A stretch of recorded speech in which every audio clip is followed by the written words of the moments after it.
been exactly 28 days since you moved to Korea. Or 4 weeks. That's also true. And already it feels like it's been too long. I feel like you're missing out on a lot of really fascinating stuff that we're doing here. We've been very busy since you've been gone. For example? Today I had tea with Mom. Jealous? I had an office hour in which no one came and I studied Welsh by myself. I made a green smoothie. I had a class about Nobel Prize winning Greek poets. Clearly you're missing out on a lot of really interesting stuff. So we just want to make sure that you're kept updated with what's going on so you don't feel so out of the loop. So we decided to send you weekly video updates. And to start off the series, we wanted to give you a very heartfelt happy birthday. 생일 축하합니다. 생일 축하합니다. 생일 축하합니다. 사랑하는 남동생 생일 축하합니다.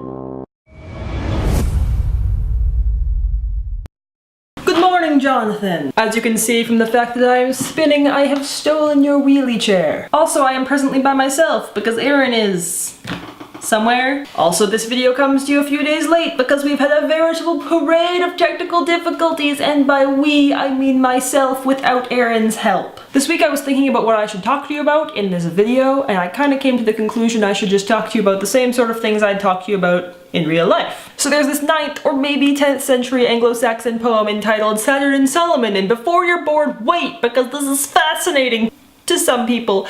And also I had to listen to you explain log cats on Christmas, so reciprocate. So Saturn and Solomon is a dialogue between Saturn and Solomon, and we call it a dialogue, but if you've read The Hobbit and you know that part where Bilbo and Gollum have like a riddle competition, it's more like that. It's a really Anglo-Saxon thing to do, which is hardly surprising when you consider that Tolkien was actually an Anglo-Saxonist at Oxford. Saturn and Solomon is generally considered one of the most difficult poems in Old English because it just references so much stuff that we just have no idea what it is. There's one part where they talk about how Mercury invented the alphabet, and that's fine because we have other Roman stuff where they talk about how Mercury invented the alphabet, so that makes sense. Then there's stuff that's weirdly idiosyncratic, like when Saturn asks Solomon to explain the Lord's Prayer, and apparently each character is like a punch that lets you beat up the devil, and alright, it was medieval. But then there's this part. Curiosity has pressed me for 50 winters, day and night through direst destiny, about one thing on this earth.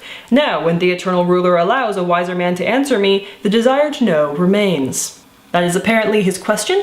To which Solomon responds, what you say is true. I can tell you now about that complex creature you'd like me to speak of. A bird sits amidst the Philistines at the heart of their territory. The bird has 4 heads, each like a normal man's, a whale's torso, it has vulture feathers, and griffin's feet. It was known to no one, not one person, until I discovered it and ordered it to be brought captive across the wide sea. Distant civilizations, the ancestors of the Philistines, call that bird the instrument of death. What? What is this bird with 4 heads like a man's and a whale's torso? No idea. It's unlikely that the scribes who wrote this down had any idea what it meant. While it may be tempting to laugh at this stuff and say, oh Emily, your degree is so unemployable, the fact is, for every instrument of death, there's something that's interesting and thought-provoking. For instance, Saturn said, tell me, King Solomon, son of David, what are the 4 ropes which condemn a man? Solomon said, that which has happened. Those are the 4 ropes which condemn a man. Putting the instrument of death to one side, that part still seems true. The past is the only thing that's set in stone, therefore it's the past that gets us in trouble. Like, I can't change that thing that happened that one time when we were on family vacation in Cuba when I was like 8 that gets brought up at every family event. But I can control the present, and I can change the future. Who knows what will transpire in the next week? I will see you then.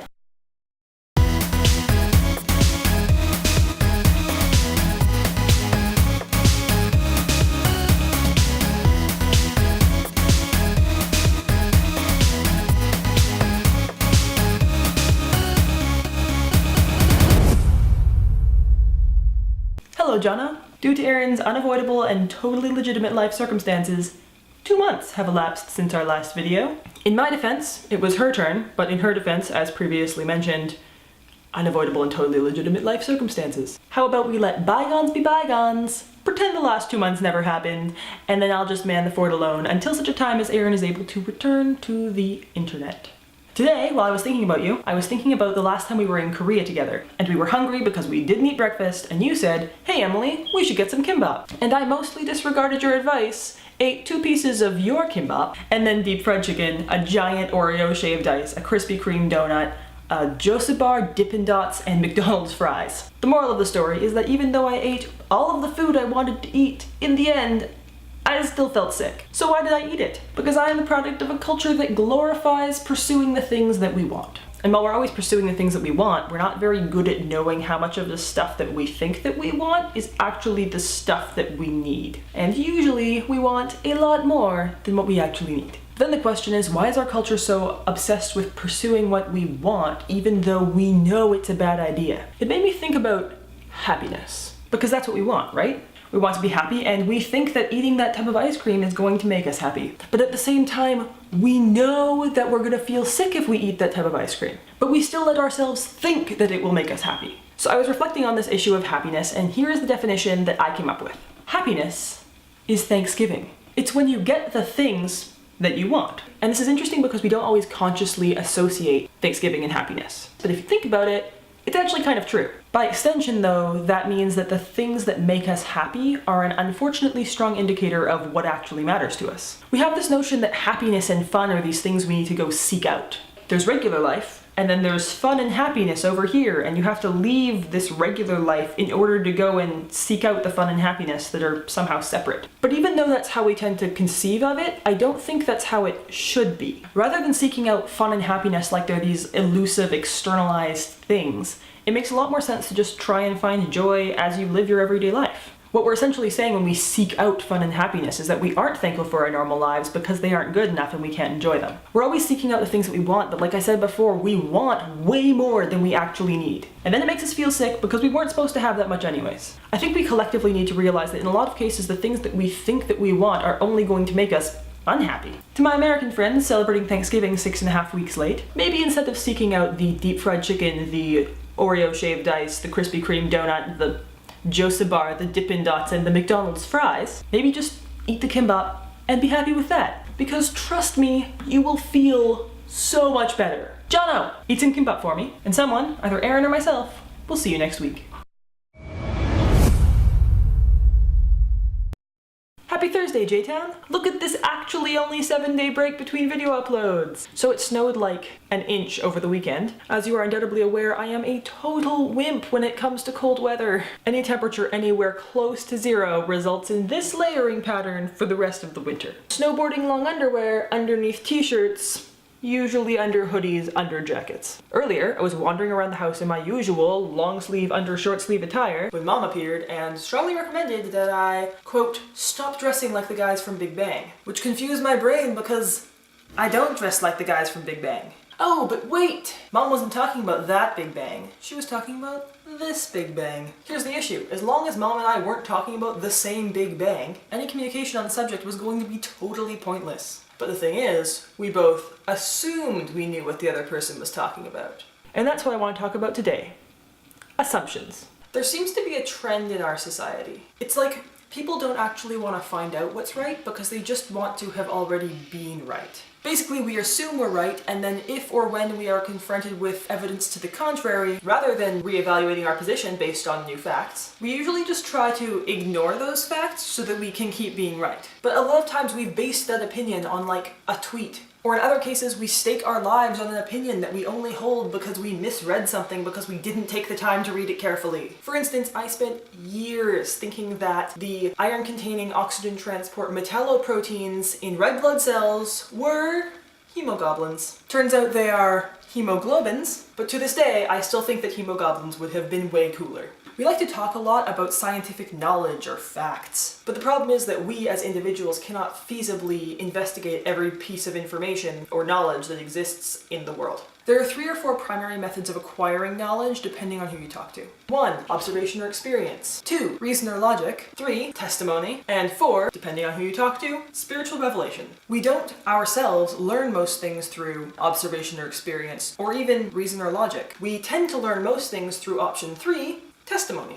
Our other brother is notorious for this. We'll be driving past a construction site and I'll be like, I wonder why they're doing the thing. And he'll explain to me why they're doing the thing, and he's an engineer, so I'll mostly take his word for it. But the problem with our other brother is that oftentimes he's just making an educated guess, but he says it as if it's fact. And then later, I repeat what he's told me only to find out that the thing wasn't actually true. But sometimes by this point, I've forgotten why I ever thought the thing was true in the first place. Yet I will stake my life on the veracity of the thing. Let's say that having an assumption, a piece of information that you believe to be true but haven't actually verified, is like holding something in your hand. You can't hold something different with that hand because you're already holding a thing in that hand. Likewise, when you're thinking about something, you can't think something different because your thoughts are already occupied. So the moral of this internet story is that it is our job to check. Step into an elevator shaft without checking to make sure there's an elevator there, you fall and die. Step into traffic because the little walking man says that you can without checking to make sure there's no awful drivers on the road, you get hit by a dump truck.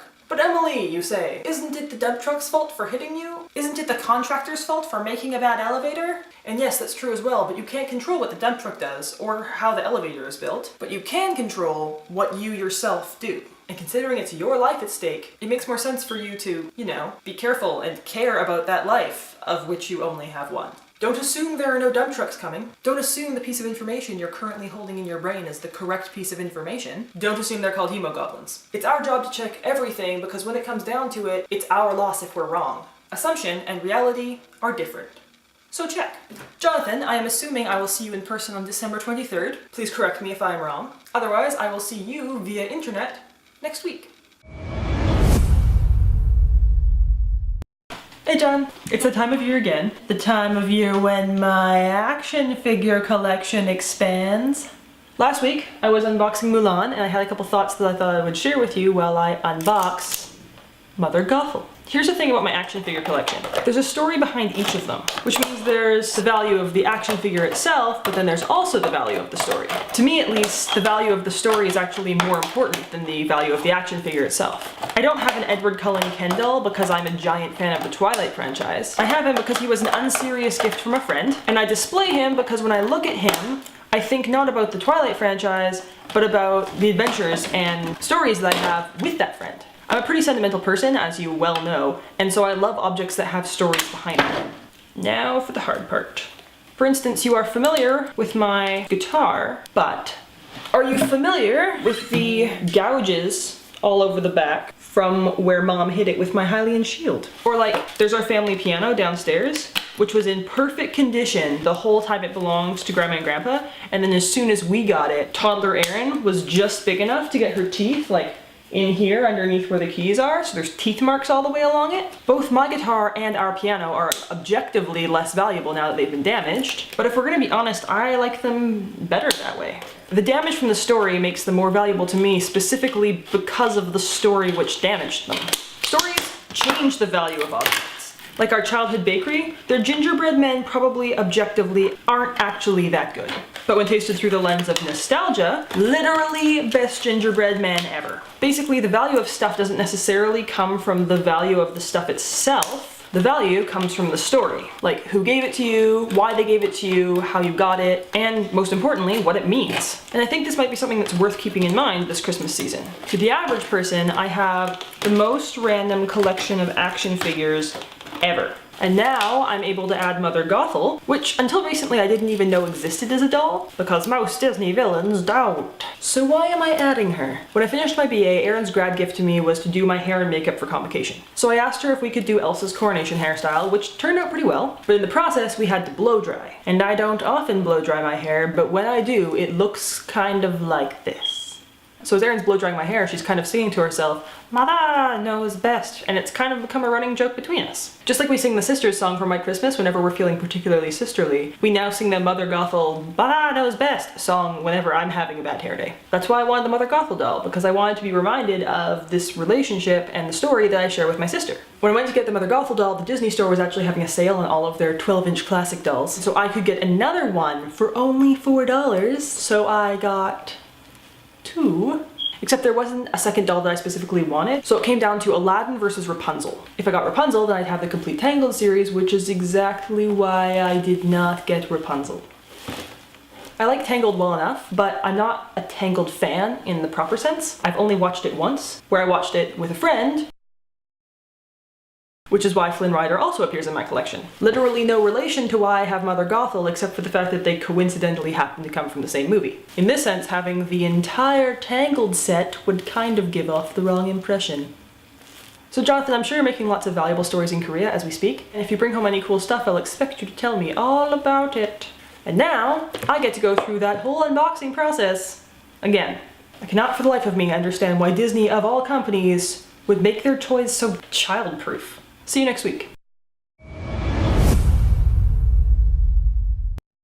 Hey Jonathan, this week's video is late and I can't even really bring myself to feel bad about it. Beholden, the recap of my week. Obviously semester is drawing to a close, so at the start of this week I had only 2 things left to do. I had to mark all of my students' final exams and write 1 more paper for my sort of directed studies class in Anglo-Saxon England. I went to sleep on Sunday thinking I'll for sure mark those exams tomorrow, and I woke up on Monday thinking, nerd! And so instead of getting out of bed, I stayed in bed way longer than could possibly be justified, and then managed to accomplish nothing for the entire day. I went to sleep on Monday thinking, okay, you literally have to mark those exams tomorrow. So I woke up Tuesday morning, psyched myself up, powered through all 50 of them, uploaded their grades, great, I got this. So then I logged onto my campus email to let my supervisor know I'd uploaded all of the grades, and I saw a different email from the Anglo-Saxon prof, the one to whom I owed my final paper, which went as follows. Hey Emily, been looking for your paper. What's going on? And a forward of the course outline that we had designed together way back whenever, according to which my final paper was not due Wednesday as in the next day, but Wednesday as in 6 days ago.